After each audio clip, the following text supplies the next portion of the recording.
Today we will discuss about the inguinal canal. And inguinal canal, it is the musculoaponeurotic tunnel into the medial half of the inguinal ligaments. Middle half of the inguinal ligament, there is a musculoaponeurotic tunnel about 4 cm in length. It has a lower anti-abdominal wall situated into the medial half of the inguinal ligament. What is inguinal ligament? This is the muscles. It is the external oblique. It directed downwards, forwards and medially. Most lower fiber, free part of the external oblique from anterior superior iliac spine to the pubic tubercle. Here there is a most upper part. This is the pubic tubercle. This part, anterior superior iliac spine to the pubic tubercle, most lower fiber of the external oblique, which is uprolled, and this is the fibers it is called the inguinal ligament. We have cut this inguinal ligament. Here you can see here fiber which is cut from the anterior superior iliac spine. Attachment of the inguinal ligament, lateral 2/3 part, it gives a attachment of the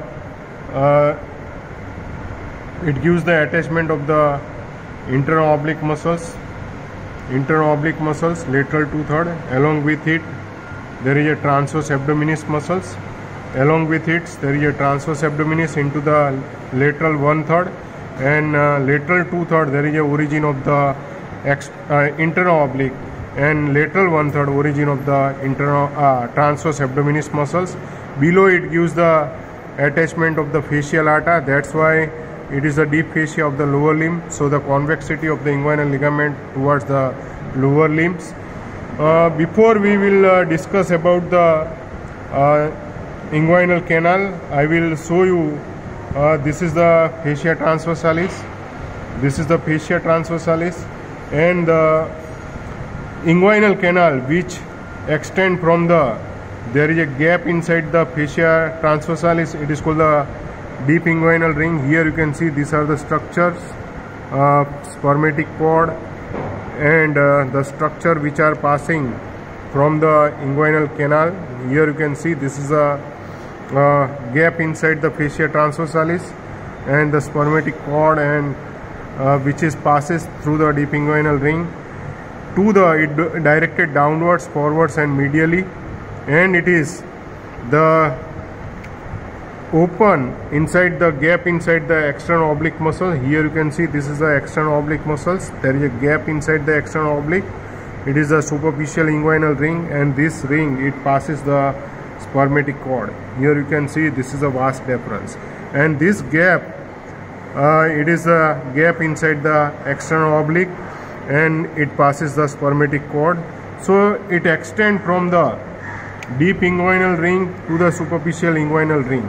It extends from the deep inguinal ring to the superficial inguinal ring. So it is the oblique passage into the medial half of the inguinal ligament.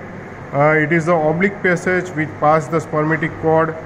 Along with it there is a neurovascular bundles which is passed along with it.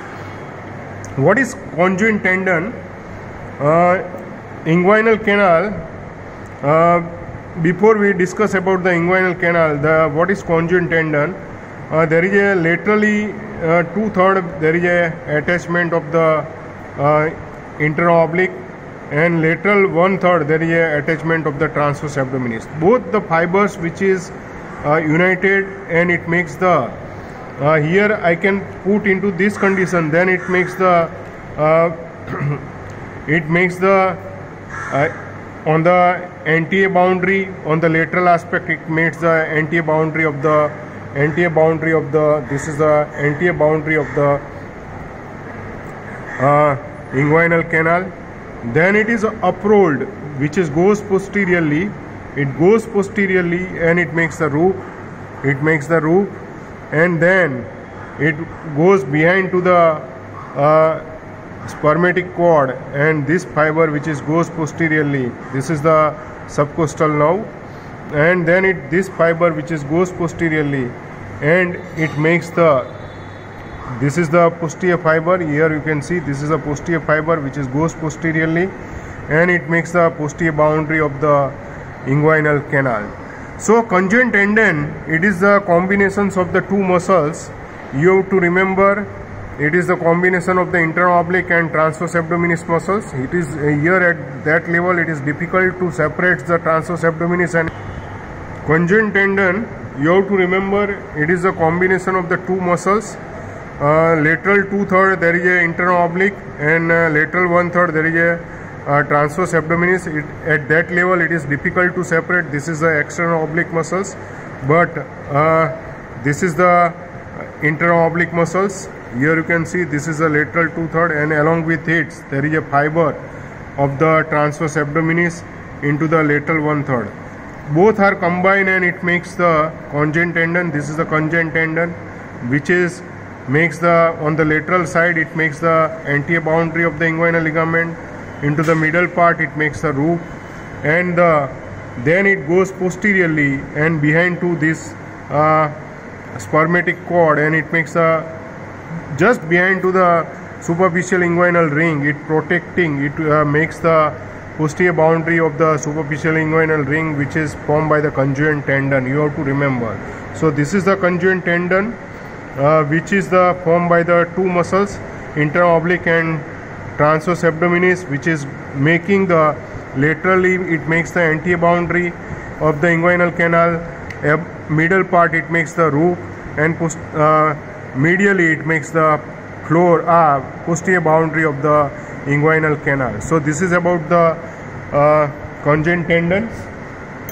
Now you have to remember the inguinal canal, which is directed downwards, forwards and medially into the medial half of the inguinal ligament. And female it is the canal which is narrow. Female it is the canal which is narrow. And there are, you have to remember, there are four mechanisms, boundaries of the inguinal canal. We will discuss the boundaries. Into the anterior wall, throughout it is formed by the skin, throughout skin, superficial fascia and external oblique muscles. Throughout there is a boundaries. The posterior wall, which is formed by the throughout, there is a fascia transversalis. Here you can see this is a fascia transversalis. So throughout it is formed by the fascia transversalis. This is the throughout it is formed by the fascia transversalis, and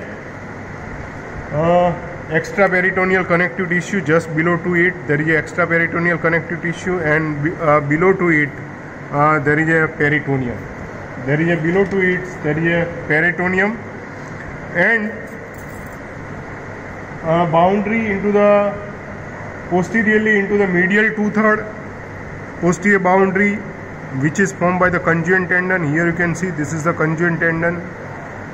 Medial 2/3 it is also posterior boundary formed by the conjoint tendon, and medial end of the reflected part of the inguinal ligaments. Medial part of the reflected part of the inguinal ligament, this is the reflected part of the inguinal ligaments, which is coming from the external oblique to the opposite side of the external oblique. Roof, which is formed by the arch fiber of the internal oblique and transverse abdominis muscles. It is the arch fiber of the internal oblique and transverse abdominis, which makes the conjoint tendon, which makes the roof.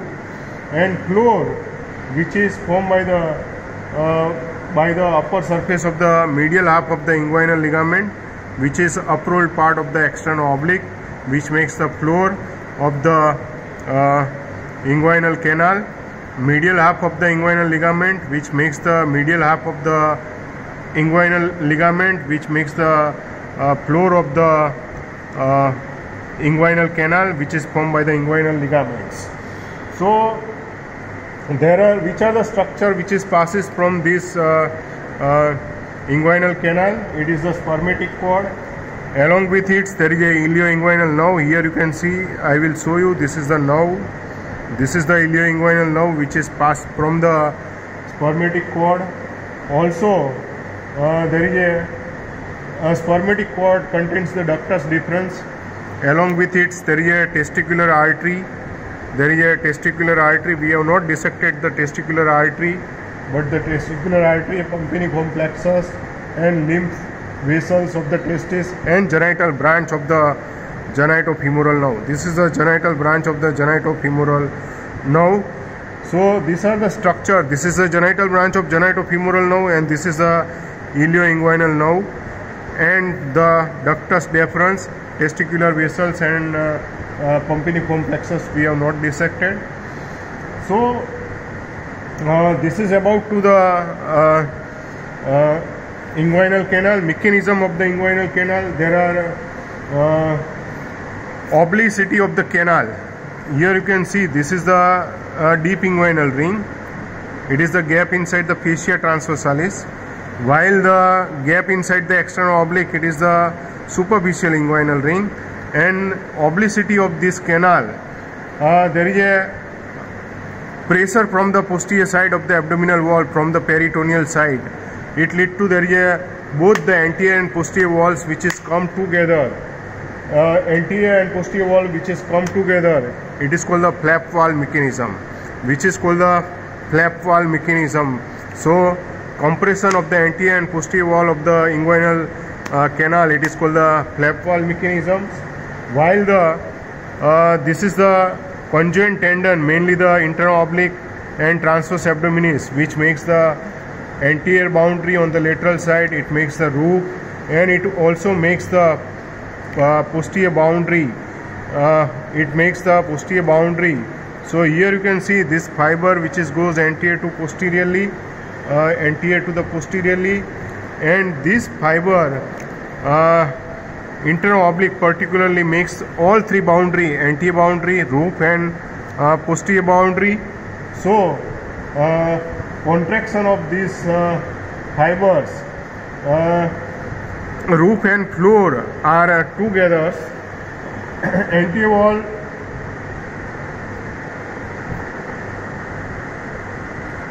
so all three contraction of this anterior wall, roof, and posterior wall contract. It lead to there is a Sutter mechanism, roof and floor, which is come together. It is called the Sutter mechanism.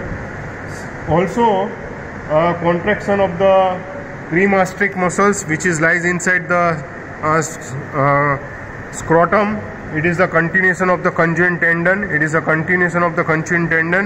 And contraction of the muscle, it lead to there is a ball wall mechanism, superficial inguinal ring, which is closed by the plugging of the spermatic cord. It is called the ball wall mechanism. And contraction of the two slit of the external oblique, medial slit and lateral slit of the external oblique, medial and lateral slit of the external oblique, which is together. It is called the slit wall mechanism. So this is about to the core mechanism. Slit wall mechanism, it is the approximation of the true crura of the superficial inguinal ring.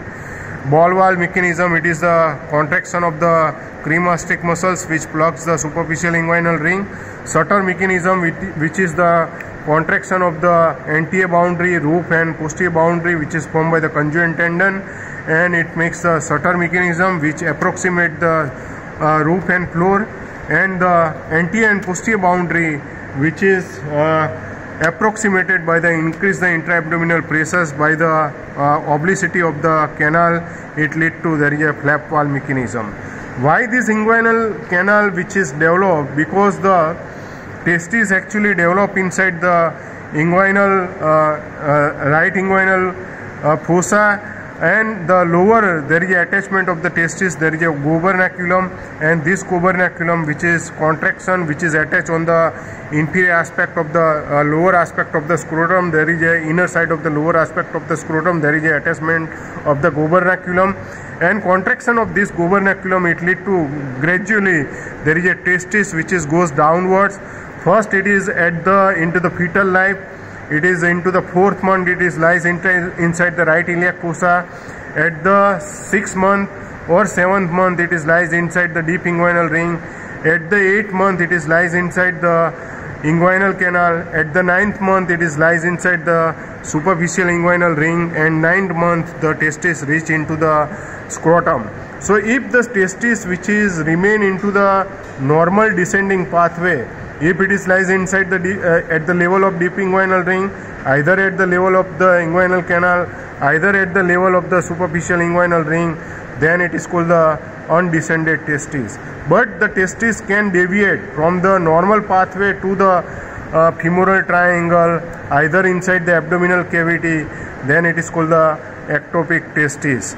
So the inguinal canal, which is developed due to the descending of the testis inside the scrotum, it lead to there is a development of the inguinal canal. It lies into the medial half of the upper part of the upper part of the inguinal ligament, and it is the most lower fiber of the external oblique, which is uprolled, and it groove, which makes the inguinal canal. So this is about to the inguinal canal. Hope you enjoy the lectures. Before again I will show you this is the external oblique muscles. This is the external oblique muscles. This one is the internal oblique, and the fiber of the internal oblique and transverse abdominis, which is together. Internal oblique into the lateral 2/3 part of the inguinal canal, and transverse abdominis into the lateral 1/3. Both are united, and it makes a conjoint tendon, and this conjoint tendon, which makes the anterior boundary on the lateral side, roof on the middle part, and posterior boundary on the medial aspect, which makes the conjoint tendon. So this is the subcostal nerve, which supplies to the pyramidalis muscles. This is the pyramidalis muscle. So hope you enjoy the lecture of the inguinal canal.